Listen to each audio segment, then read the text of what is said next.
Dear learners, I am Jakir Hossen with you again, and you are welcome to my online class again.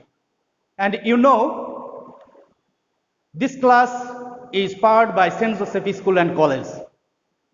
Dear learners, today we will learn about a very important topics in English grammar. Can you guess what is the topic for today? Yes, I think somebody has already guessed about which topics I am talking. Dear learners, today we will learn about transformation of sentences. প্রিয় বন্ধুরা, তোমরা জানো যে গ্রামারে যতগুলো topics রয়েছে তার মধ্যে সবচেয়ে বিস্তর আলোচনা করা হয়েছে ট্রান্সফরমেশন অফ সেন্টেন্স নিয়ে। ট্রান্সফরমেশন অফ সেন্টেন্সের রেঞ্জটা অনেক বড়। তো প্রিয় বন্ধুরা, আমরা পূর্বের ক্লাসে ট্যাগ কোশ্চেন সম্পর্কে জেনেছি এবং সেটা অত্যন্ত সিস্টেমেটিক্যালি এবং একটি নির্দিষ্ট ধারাবাহিকতায় আমরা জেনেছি। ঠিক তেমনি ট্রান্সফরমেশন অফ সেন্টেন্সের রেঞ্জটা বড় হলেও আমি তোমাদের সাথে ট্রান্সফরমেশন অফ সেন্টেন্সের বিভিন্ন ক্ষেত্র নিয়ে তোমাদের সাথে ধারাবাহিকভাবে আলোচনা করব। তোমরা অবশ্যই অত্যন্ত গুরুত্বপূর্ণ ক্লাস মনে করে আমার সাথে থাকবে এবং অত্যন্ত মনোযোগের সাথে ক্লাসগুলো অধ্যয়ন করবে। তো প্রিয় বন্ধুরা, আমরা দেখব ট্রান্সফরমেশন অফ সেন্টেন্স সম্পর্কে আমাদের প্রথিত বা কথিত যে গ্রামার বইগুলো আছে সেখান থেকেই বা আমরা কি ধরনের ধারণা পেতে পারি। তো প্রিয় বন্ধুরা, চলো আমরা বিস্তারিত জেনে নিই। প্রিয় বন্ধুরা, তোমরা দেখতে পাচ্ছ আমাদের আজকের জন্য যে টপিকসটি নির্ধারিত করা হয়েছে সেটি হচ্ছে ট্রান্সফরমেশন অফ সেন্টেন্সেস। বাংলায় হচ্ছে বাক্যের রূপান্তর। এটাকে চেঞ্জিং অফ সেন্টেন্সও বলা যেতে পারে, আবার কেউ কেউ এটাকে কনভার্সন অফ সেন্টেন্সও বলে থাকে। তো প্রিয় বন্ধুরা, আমরা দেখি এখানে কি বলা হয়েছে। সাধারণত এক ধরনের সেন্টেন্সকে অন্য ধরনের সেন্টেন্সে পরিবর্তন বা রূপান্তর করাকেই ট্রান্সফরমেশন অফ সেন্টেন্স বলে। সেন্টেন্সের এই পরিবর্তন বা রূপান্তর সেন্টেন্সের অর্থের ভিত্তিতে ও সেন্টেন্সের বিভিন্ন প্যাটার্ন বা স্ট্রাকচারের ভিত্তিতে হয়ে থাকে। আর এই প্রক্রিয়ায় পরিবর্তিত সেন্টেন্সটিকেই মূলত চেঞ্জিং সেন্টেন্স বলা হয়। প্রিয় বন্ধুরা, আমরা এবার দেখব যে একটি টাইপিক্যাল মডেল কোশ্চিনে অথবা আমরা যদি বোর্ড কোশ্চিনগুলোর দিকে তাকাই, আইটেম ওয়াইজ বোর্ড কোশ্চিনের দিকে তাকাই, তাহলে আমরা দেখতে পাবো যে এই ট্রান্সফরমেশন অফ সেন্টেন্সের বাক্যগুলো যেগুলো করতে দেওয়া হয় সেগুলো বিভিন্ন ক্ষেত্র থেকে আসে। তো এখানে তোমরা দেখতে পাচ্ছ আমি আরেকটি হেডিং লিখেছি এখানে যে ট্রান্সফরমেশন অফ সেন্টেন্সের ক্ষেত্রসমূহ, অর্থাৎ পরীক্ষার খাতায় বা পরীক্ষার প্রশ্নপত্রে যে ট্রান্সফরমেশন করতে দেওয়া হয় সেগুলো কিন্তু একই ধরনের বাক্য দেওয়া হয় না। তো প্রিয় বন্ধুরা, আমরা এখানে লক্ষ্য করি, আমি একটি ছক করেছি এখানে তোমাদের সুবিধার্থে। এটা অবশ্যই তোমরা জানবে যে ভেরি ইনোভেটিভ। তো তোমরা দেখো যে এখানে প্রথমে বলা হয়েছে যে এই ট্রান্সফরমেশন অফ সেন্টেন্স করতে দিতে পারে বা আমাদেরকে করতে হতে পারে 5 মিনিং বেসড সেন্টেন্স।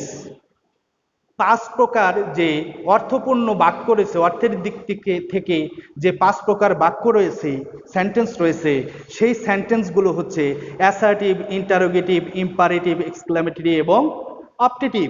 প্রিয় বন্ধুরা, এখন প্রশ্ন হলো যে এখান থেকে যেটা করতে হতে পারে আমাদেরকে বলা হতে পারে একটি অ্যাসার্টিভ সেন্টেন্সকে দিয়ে বলতে বলতে পারে যে এটাকে ইন্টারোগেটিভ করুন, বা কোনো ইন্টারোগেটিভ সেন্টেন্সকে বলতে পারে যে এটাকে অ্যাসার্টিভ করুন। আবার বলতে পারে অ্যাসার্টিভ কোনো সেন্টেন্স দিয়ে বলতে পারে এটাকে ইম্পারেটিভ সেন্টেন্স করুন, অথবা অ্যাসার্টিভ কোনো বাক্য দিয়ে বা সেন্টেন্স দিয়ে বলতে পারে এটিকে এক্সক্লামেটরি সেন্টেন্স করুন। প্রিয় বন্ধুরা, এই যে assertive sentence, interrogative, imperative, exclamatory এবং অপটেটিভ সেন্টেন্স, অর্থের দিক থেকে এই 5 প্রকার সেন্টেন্স, এগুলোর সবগুলোরই আবার কিন্তু অ্যাফার্মেটিভ এবং নেগেটিভ ফর্ম রয়েছে। সেদিক থেকে বলা হতে পারে একটি অ্যাফার্মেটিভ সেন্টেন্স দিয়ে তোমাকে বা তোমাদের বলতে পারি যে এটাকে নেগেটিভ করুন। তাহলে আমরা দেখতে পাচ্ছি যে অ্যাফার্মেটিভকে নেগেটিভ করা প্রয়োজন হতে পারে, অথবা নেগেটিভকে অ্যাফার্মেটিভ করতে হতে পারে।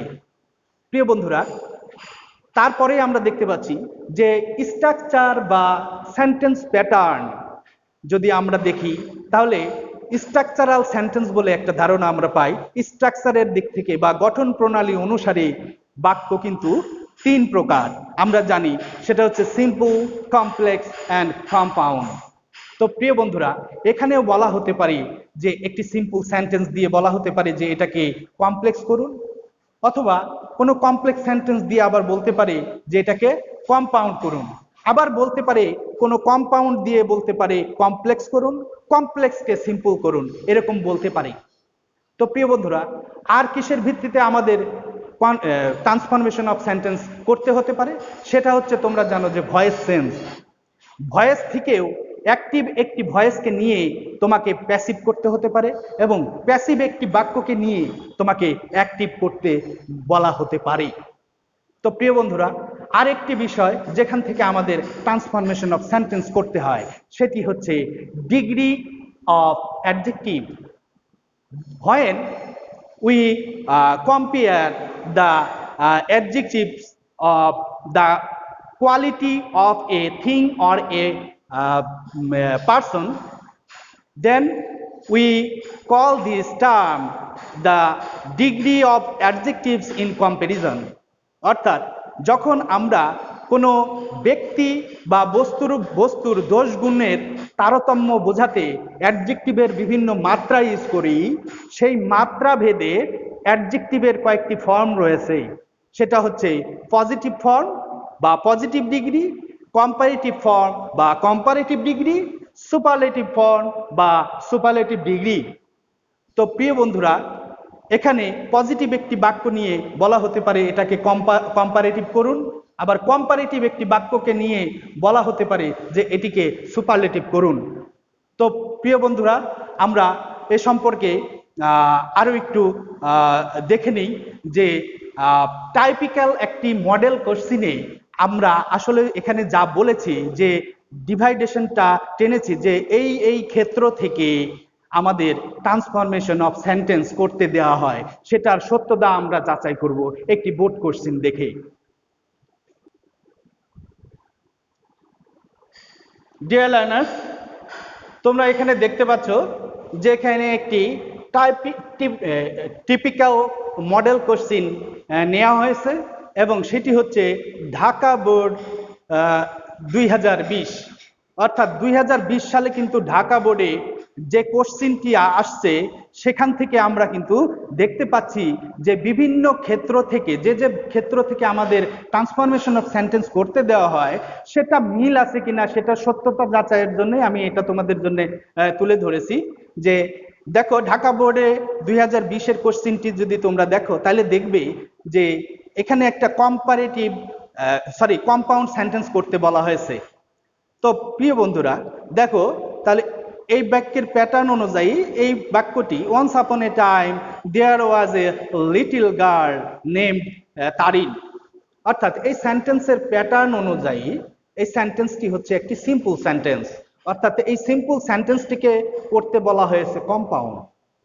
তাহলে এখানে কিন্তু স্ট্রাকচারাল সেন্টেন্স থেকে একটা কোশ্চেন তোমার এসে গেছে। আবার বি নাম্বারে বলা হচ্ছে though he was a nice little girl she was not a ordinary child. দেখো যে এই বাক্যটি যেহেতু এখানে একটি সাবঅর্ডিনেট কনজাংশন তোমরা দেখতে পাচ্ছ, নিঃসন্দেহে এটি সাবঅর্ডিনেট ক্লজ, এটি প্রিন্সিপাল ক্লজ। সো এই ব্যাপারে আমি এখন বলতে চাচ্ছি না, যে সেন্টেন্স পরিচিতি নিয়ে যখন কথা বলবো তখন তোমাদের simple, what is simple sentence, compound sentence and comparative complex sentence, I will discuss then in details. তো প্রিয় বন্ধুরা, এখন আমি যেটা বলতে যাচ্ছি, যেহেতু সাবঅর্ডিনেট একটি ক্লজ আছে, একটি প্রিন্সিপাল ক্লজ আছে, সো এইটি একটি কমপ্লেক্স সেন্টেন্স এবং এটাকে কিন্তু করতে বলা হয়েছে সিম্পল। এটা কিন্তু 2020 সালের একটি কোশ্চিনে এসেছে, অর্থাৎ স্ট্রাকচারাল সেন্টেন্স থেকে এখানেও একটি কোশ্চিন এসেছে। পরের বাক্যটির দিকে তাকাই, she past her time in reading and writing. প্রিয় বন্ধুরা, এটি কিন্তু দেখো এই ফুল স্টপে বাক্যটি শেষ হয়ে গেছে, সাবজেক্ট দিয়ে বাক্যটি শুরু হয়েছে। নিঃসন্দেহে this is an example of assertive sentence এবং ডিরেকশনে বলা হয়েছে এই অ্যাসার্টিভ সেন্টেন্সটিকে তুমি ইন্টারোগেটিভ করো, অর্থাৎ প্রশ্নবোধক বাক্য বানাও। তো প্রিয় বন্ধুরা, তারপরে আমরা ডিতে দেখতে পাচ্ছি her parents liked her very much. প্রিয় বন্ধুরা, এই বাক্যটিও কিন্তু একটি অ্যাসার্টিভ সেন্টেন্স, কিন্তু এই বাক্যটিতে কোথাও কিন্তু নট ইউজ করা হয়নি, বাক্যটি কিন্তু অ্যাফার্মেটিভ। সো এই অ্যাফার্মেটিভ বাক্যটিকে আসলে ডিরেকশনে আমরা দেখতে পাচ্ছি নেগেটিভ করতে বলা হয়েছে, তার মানে ধরে নিতে হবে এই বাক্যটি অবশ্যই অ্যাফার্মেটিভ। তাহলে 5 প্রকার যে সেন্টেন্সের অ্যাফার্মেটিভ নেগেটিভ ফর্ম রয়েছে সেখান থেকে কিন্তু একটি বাক্য তোমাকে দেয়া হয়েছে পরীক্ষায়। তো পরবর্তীতে আবার আমরা দেখি যে এভরিওয়ান প্রেজড হার। প্রিয় বন্ধুরা, এখানে দেখো, এখানে ডিরেকশনে বলা হয়েছে এটাকে প্যাসিভ করুন, অর্থাৎ এটি কিন্তু এসছে ভয়েস থেকে, অর্থাৎ এটাকে যেহেতু প্যাসিভ করতে বলা হয়েছে, সো আমরা ধরে নিতে পারি এই বাক্যটি অ্যাক্টিভ ফর্মে রয়েছে। তো অ্যাক্টিভকে প্যাসিভ করতে হবে। তাহলে আমরা দেখলাম যে ভয়েস থেকেও একটি কোশ্চেন এসেছে। এরপরে ওইখানে আই নাম্বার, আমি সবগুলো এখানে তুলিনি, আসলে এটা মুখ্য বিষয় নয়, আমি তোমাদের শেখাবো, তাই এটাকে মুখ্য বলে আমি মনে করছি না, তাই শুধু দেখানোর জন্য আমি কয়েকটি বাক্য এখানে তুলেছি। আই নাম্বারে একটি কোশ্চেন এসেছে, দেখবে she was one of the most intelligent girl in the school, অর্থাৎ এখানে ডিরেকশনে বলা হয়েছে পজিটিভ করুন। তাহলে প্রিয় বন্ধুরা, তোমরা জানো ওয়ান অফ দি, এই যে একটি ফ্রেজ আছে, এটা কিন্তু সুপারলেটিভ ডিগ্রির একটি ক্লু, এবং মোস্ট ইন্টেলিজেন্ট এই ফর্মটি কিন্তু বুঝিয়ে দিচ্ছে এটি ডিগ্রি থেকে এসেছে, এটি সুপারলেটিভ ডিগ্রি, অর্থাৎ সুপারলেটিভকে বলা হয়েছে তুমি পজিটিভ করো, পজিটিভ ডিগ্রি করো। তো প্রিয় বন্ধুরা, এই হলো আমাদের যে বিষয়, যে আমরা কেন ট্রান্সফরমেশন অফ সেন্টেন্স অত্যন্ত সতর্কতার সাথে শিখব, এবং এটার রেঞ্জটা কত বড় এইটা শুধু আমি দেখানোর জন্যেই তোমাদেরকে বলছি। তবে আমি তোমাদের ভয় দেখাচ্ছি না, কেননা আমি তোমাদের সাথে রয়েছি। আমার এইটুকু আত্মবিশ্বাস আছে, তোমরা যদি আমার সাথে এই transformation of sentence in details শেখো, তাহলে তোমরা অবশ্যই অবশ্যই সার্থক হবে এবং তোমাদের এই ভীতি থাকবে না। তো প্রিয়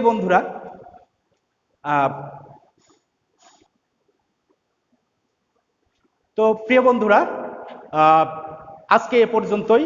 আমরা অবশ্যই যে ক্ষেত্র এখানে দেখেছি, কোন কোন ক্ষেত্র থেকে ট্রান্সফরমেশন সেন্টেন্স আসে, আমরা সেই বিষয়গুলো, সেই ক্ষেত্রগুলো ভিত্তিতেই আমরা ট্রান্সফরমেশন শিখব, তবে একটি নির্দিষ্ট ধারাবাহিকতায়। তো আমি আগেই তোমাদের একটি ইনফরমেশন দিচ্ছি, আমরা প্রথমে আলোচনা করব comparison of degree of adjective নিয়ে, অর্থাৎ অ্যাডজেক্টিভের ডিগ্রি নিয়ে আমরা প্রথম ক্লাস করব। তো আজকে এ পর্যন্তই। সবাই ভালো থাকবে, নিরাপদে থাকবে, এই শুভকামনায় গুড বাই।